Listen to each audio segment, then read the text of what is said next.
Je sais pas pourquoi, mais à chaque fois que je suis avec toi, il y a toujours une merde. Quand je viens chez toi, Angers-Lyon, 3-0, on perd quand même, très dur. On va au Groupama Stadium, voir Lyon-Clermont. On fait 3-3, alors qu'on gagne 3-1 à la 80e minute. Là, il vient ce soir, enfin chez moi, pendant 3 jours. Qu'est-ce qui se passe? On perd 2-1 contre Reims. Mais c'est pas casquette noire, c'est chat noir que j'ai à côté de moi. En soi, moi ça me va, hein. Tant que Lyon perd, j'aime bien avoir ce rôle-là. Non, après, honnêtement, je pense que c'est pas totalement de ma faute. Je pense qu'au vu des matchs, c'est surtout la vôtre. Enfin, surtout la leur. Parce que, honnêtement, je pense que même toi, tu as envie de te désolidariser de leur style de jeu. C'est pas faux. Franchement, j'ai vu le match et c'était très compliqué. Contre Montpellier déjà, j'ai fait la vidéo d'ailleurs, c'était samedi soir. J'ai dit que certes on avait gagné, mais franchement c'était pas beau à voir. Honnêtement, le style de jeu de l'OL, c'était un match qui a été maîtrisé, mais sans forcer. C'est exactement ce que j'ai dit. C'est un peu comme l'OM hier, c'est-à-dire qu'on est sorti, c'est pour ça que le débrief arrivera du coup vendredi ou jeudi soir, je sais pas, bref, on verra quand est-ce que j'aurai le temps de faire le montage, mais c'est-à-dire que c'est comme hier, on a été voir Nantes-Marseille, pour ceux qui n'ont pas suivi. Nantes prend un rouge à la quoi, 30e minute peut-être, un peu après le but. Un peu après le but, 33. Donc ouais, vers la 35e minute dans ces eaux-là. Marseille gagnait déjà 1-0, vers la 30e minute, ils ont marqué. 30e, ils marquent. 35e, carton rouge de Nantes. Et Marseille joue la sécurité à fond. Ouais. Et c'était un peu la même chose contre Montpellier. Et là, de ce que j'ai vu contre Reims, franchement c'est compliqué. Beaucoup d'erreurs individuelles, des mauvaises transitions, des face-à-face ratés. Même si Rajkovic, le gardien de Reims, a fait quelques beaux arrêts. Voilà, quand je dis erreurs individuelles, je parle de celle d'Anthony Lopez, notamment. Même si voilà, je vais pas lui tomber dessus, vu le début de saison qui fait masterclass. Toi tu suis pas trop l'OL, mais non. Honnêtement Lopez il fait un début de saison.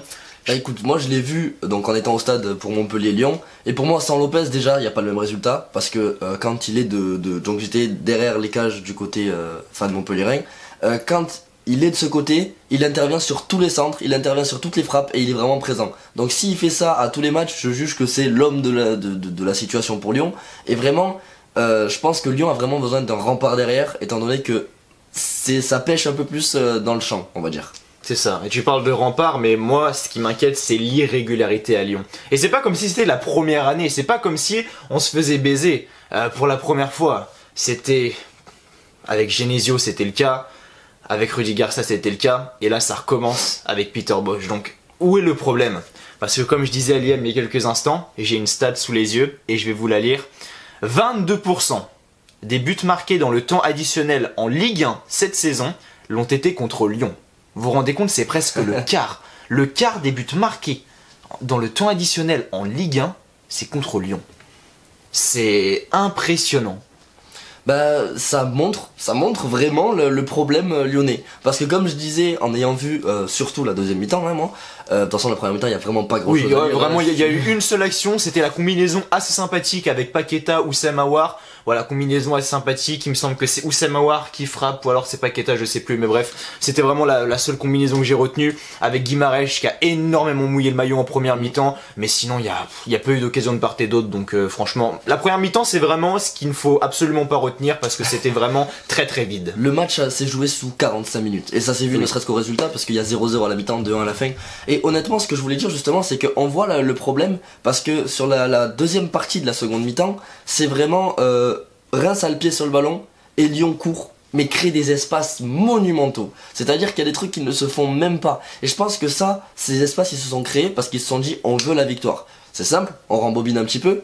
Début, on va dire 10 minutes après le début de la seconde mi-temps, 1-0 pour Reims sur corner. Encore un souci de la part de Lyon parce que là on a vu exactement le même face à Clermont. C'est exactement le même, c'est vraiment le même but. Erreur de marquage, tête de fesse. Je sais pas si c'est fesse ou fesse à chaque fois, mais bref. Quoi qu'il arrive, il vous l'a mis dans. Alors, deuxième poteau. Elle est pas mal, j'approuve. Non, j'approuve, je m'y attendais pas.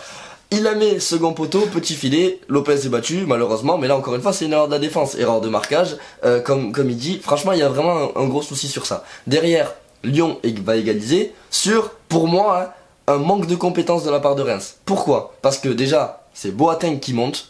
Ça par contre j'ai beaucoup aimé. Ouais. Ça par contre, voir Boateng déborder sur le côté gauche alors qu'à la base c'est le rôle d'Emerson qui est beaucoup plus rapide que Boateng, et voir Boateng faire un beau centre pied gauche comme ça dans les 5,50 m, franchement j'ai beaucoup aimé.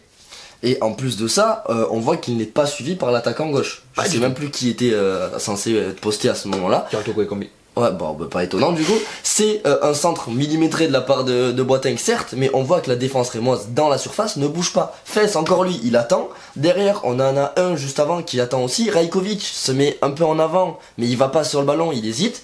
Voilà, instant buteur. Et là, c'est Carl Toko Ekambi du coup. Voilà pourquoi il suivait pas l'action d'ailleurs. C'est Carl Toko Ekambi qui vient mettre son pied pour égaliser. Sauf que là, les Lyonnais se sont dit, il y a la place. Et en se disant, il y a la place, ils ont privilégié l'attaque, ils ont oublié la défense. Déjà que la défense était pas bonne depuis le début de la saison, non, du match, déjà. Elle a été de pire en pire. Et c'est là que je vous dis que à partir de là, pied sur le ballon de la part des Rémois et espaces monumentaux. Et ces espaces-là ont forcé les Lyonnais à faire des fautes un peu inutiles, un peu débiles, qui ont même attiré des jeunes. Gros big up quand même du côté des latéraux, parce que Emerson et Gusto, ça fait vraiment le taf pour le coup. Comme je disais à Mathieu, j'ai tendance à me foutre de la gueule de Gusto, parce que moi je l'ai vu jouer que contre Clermont. Il l'a vu jouer qu'une fois contre Clermont, c'était l'une de ses premières titularisations, il est rentré en cours de jeu. Mais Malo Gusto, franchement, c'est un super jeune. Et je veux dire, on a Léo Dubois à sa place, mais c'est scandaleux parce que Gusto, il est vraiment au-dessus de Dubois, que ça soit défensivement, offensivement. On l'a vu notamment contre Montpellier, le seul but du match qui est inscrit par Lucas Paqueta, à la base ça part d'un centre de Gusto. J'ai jamais vu Dubois en 4 putains d'années faire un centre comme ça. Et Gusto, il a 19 ans, mais il le mange défensivement, offensivement, c'est impressionnant. Moi Gusto, je te le dis, là où j'ai vraiment apprécié et là où j'ai vraiment vu la capacité qu'il avait et les compétences qu'il avait, c'était contre le PSG, où il a tenu Neymar pendant tout le match. Certes, on a pris un penalty où il n'y avait pas du tout faute de Gusto, c'était faute de Neymar, ça je crois que tu l'avais vu. Tu l'avais vu ça. Mais Gusto avait réussi à tenir Neymar tout le match. Il est super jeune, Gusto a quel âge? 19 ans il me semble, 19, 20 ans, je veux pas dire de conneries mais il me semble que c'est dans ces eaux-là. Et réussir à tenir Neymar comme ça pendant tout un match, c'est très très fort. Ben c'est pour ça, mais là, comme je dis, je l'ai vu face à Montpellier aussi, j'ai vu là, et honnêtement, il me surprend plus que, voilà, je m'attendais pas à ça en fait. Et quand je vois un peu ce que Lyon donne, je vois que Boateng s'est donné, je vois que Emerson et du coup Gusto, c'est vraiment solide. On se dit, mais du coup, comment ça peut pêcher? Denayer est un défenseur d'expérience, ok, mais à côté de ça, ils ont été abandonnés par la moitié de leur milieu, donc Paqueta il allait bien de l'avant, ce qui est logique parce que c'est quand même quelqu'un qui est vachement axé de base et qui aime marquer des buts. Aouar, Bruno Guimaraes, Bruno Guimaraes il s'est donné certes, mais après on va pas se mentir, je trouve qu'il a des limites techniques et tactiques à certains moments, donc ça va pas aider, surtout qu'il est pas aidé du coup par Aouar comme je le disais. Donc à côté de ça on se dit mais comment il peut y avoir autant d'espace? Et ça c'est pas explicable, parce que c'est censé être un grand club de Ligue 1, je suis 100% marseillais, je pense que ceux qui me connaissent le savent, et honnêtement je ne peux pas comprendre et je ne peux pas concevoir qu'un grand club de Ligue 1 comme Lyon ait autant d'espace. Donc moi, ça m'arrange parce que vous perdez, donc ça me va. Mais à côté de ça, je me dis, waouh, quel niveau de la Ligue 1, c'est pas possible. Donc là, je me dis, c'est peut-être une mauvaise passe, mais tant que ces problèmes défensifs ne seront pas réglés, Lyon ne pourra pas faire une grosse saison comme ils ont pu le faire les années précédentes. Et on le voit d'ailleurs, on est à la 16e journée, donc il reste plus que 3 matchs, on est déjà à la mi-saison. L'année dernière, on était premier. On était champion d'automne. Là, on est 10e à 3 matchs de la trêve. Franchement, c'est compliqué. Et là, ça y est, la remise en question, Bosch est très sérieuse parce que il y a beaucoup de supporters lyonnais qui commencent à perdre patience. Moi, le premier, il fait énormément d'erreurs tactiques. Ce soir contre Reims, ça a pas été si marquant que ça. Précédemment, ça l'a été, mais ce soir, ça a été. Encore, il n'y a pas eu de grosses erreurs de sa part. Mais je commence à être vraiment mitigé à son sujet. Il y en a qui ont été virés pour moins que ça. Oui. Tu vois.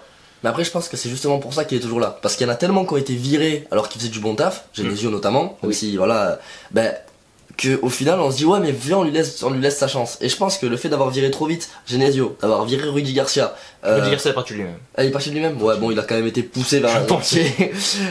Et du coup ils se disent si on vire Peter Bosch, on va peut-être se dire qu'à un moment on se fout de la gueule des fans. Genre c'est peut-être pas les entraîneurs le problème, et c'est peut-être un souci dans le vestiaire. Genre c'est peut-être un souci de joueurs, parce qu'il y en a vraiment qui ne se donnent pas. Paqueta pour moi c'est une pépite vraiment, mais il peut pas jouer seul. Vous avez Slimani devant qui pour moi n'est pas bon. Oui, Slimani vraiment c'est compliqué. Alors fais attention à ce que tu dis, hein, parce que quand Slimani a joué contre le Sparta Prague, j'ai dit que franchement, face au but, c'était vraiment très compliqué, que dos au jeu, il était inutile, qu'il pesait pas sur les défenses. Je me suis fait insulter de raciste quand même. Je suis de la même origine que voilà. Slimani, Non mais je te dis juste, j'ai juste dit ça sur Slimani, on m'a insulté de raciste dans les commentaires. Donc voilà, attention à ne pas toucher Islam Slimani. Mais ce que je veux dire par là, c'est que, et moi c'est le point noir aussi, et c'est ça qui m'énerve, c'est on a eu la blessure de Moussa Dembélé, qui a eu un impact assez conséquent sur le jeu de l'OL. Et on a eu un Paqueta qui pendant quasiment 2 mois a joué numéro 9. C'était totalement inutile. Paqueta, comme j'ai toujours dit, il doit jouer 10. Et là, ça y est, on a Slimani en pointe. Moussa Dembélé revient tranquillement. Donc Paqueta est positionné, mais sur le côté droit. Pourquoi ne retrouve-t-il pas son poste de numéro 10, là où il est le plus important, là où il... Comment dire, oui, merde. Il va y avoir plus d'impact. Voilà, exactement, c'est le mot que je cherchais. Et à la place, non, on a Houssem Aouar, alors que Houssem Aouar en 10, c'est très moyen. À savoir que deuxième partie de deuxième mi-temps face à Reims, il est réaxé. Genre, Paqueta refinit en 10. D'accord. Mais c'était trop tard. Le mal était fait et même la confiance n'était pas là, donc ça a donné des choses un peu dommages, on va dire. C'est sûr que s'il commence axe et s'il commence 10, il peut faire plus de mal que ce qu'il a pu faire là. C'est ça, parce que là, il est positionné sur le côté droit. Après, il repique axe. Houssem Aouar est passé où du coup? Parce que ça, je l'ai pas remarqué, ça. Houssem Aouar est passé du coup côté, il me semblait. Côté droit? Ouais, il me semble. Ok. Ouais, c'est ça. Et Cherki à gauche. Cherki à gauche, ok. Oui, effectivement. Maintenant, voilà, comme j'ai dit, c'est surtout des erreurs individuelles. On a cette frappe, j'ai pas son nom du Rémois. Je veux décrire ce but. Vas-y, décris-le. Parce que fais-toi plaisir. on a quand même une perte de balle. Je sais pas si c'est pas Paqueta. Perte de balle. Après, personne n'attaque le frappeur. Du coup, frappe, mais de loin quand même, d'une vingtaine de mètres. Et derrière, on a 2 erreurs ensuite. C'est Lopez qui n'arrive pas à capter ce ballon, donc erreur de main de Lopez. Et fin de frappe de étiquette là, Didier. Petit jeune de 20 ans là. Il a 19 ans. Fin de frappe, Denayer il a glissé sur 18 km. C'est pas une erreur de Denayer parce qu'il a anticipé la frappe en première intention. Mais il s'est quand même bien jeté. Et du coup, fin de frappe, et il a plus qu'à la pousser au fond. Le mec a 19 ans, il a une lucidité. Il a très bien joué le coup. Mais magnifique, ouais, vraiment. Et du coup, certes, il y a des erreurs lyonnaises, mais il faut quand même pas enlever le mérite de ce petit jeune. Donc bravo à lui. Reims qui vient arracher cette victoire. Bon, comme dans tous tes débriefs, malheureusement, voilà, Lyon a perdu quand je suis là. Et comme dans tous tes débriefs quand je suis là, je vais te dire qu'il n'y a qu'un seul Olympique. Moi, je pense que j'ai débriefé à peu près sur tout. Et sur ces belles paroles, je te laisse la fin. Moi du coup je vais terminer par rapport à ce que je disais tout à l'heure. Je vais revenir sur le classement et je vais revenir sur le point Peter Bosz vite fait. Après tu me diras si t'es d'accord avec moi. Mais là actuellement on est 10ème, on a 22 points. Et Marseille qui sont 2ème, ils en ont 29. Donc on a pas mal de points d'écart et l'écart commence sérieusement à se creuser. Donc ça commence... on sait pas jouer Et on sait pas jouer. Les deux ont un match en moins en plus. Donc c'est à dire que Marseille ça se trouve vont avoir des points en plus. Et nous on va peut-être avoir des points en moins. Donc voilà, ça complique encore plus la chose. Et derrière on a Brest qui a 21, Lille à 21, Nantes à 19. Enfin, vraiment c'est très compliqué et ça m'inquiète de voir qu'on est 10ème à la 16ème journée.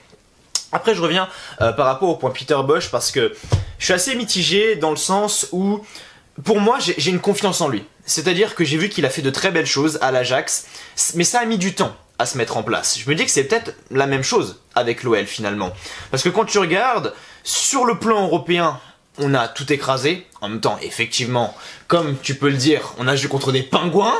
Brøndby, Sparta Prague et les Rangers, c'est pas non plus du top niveau. Mais on a la qualif, on a assuré, on est en 8ème, bref, ça c'est pas la question. Maintenant, moi, la situation à laquelle l'OL me fait penser, et tu vas me dire si t'es d'accord avec moi, c'est la situation de Liverpool il y a quelques années quand Jürgen Klopp reprend le club.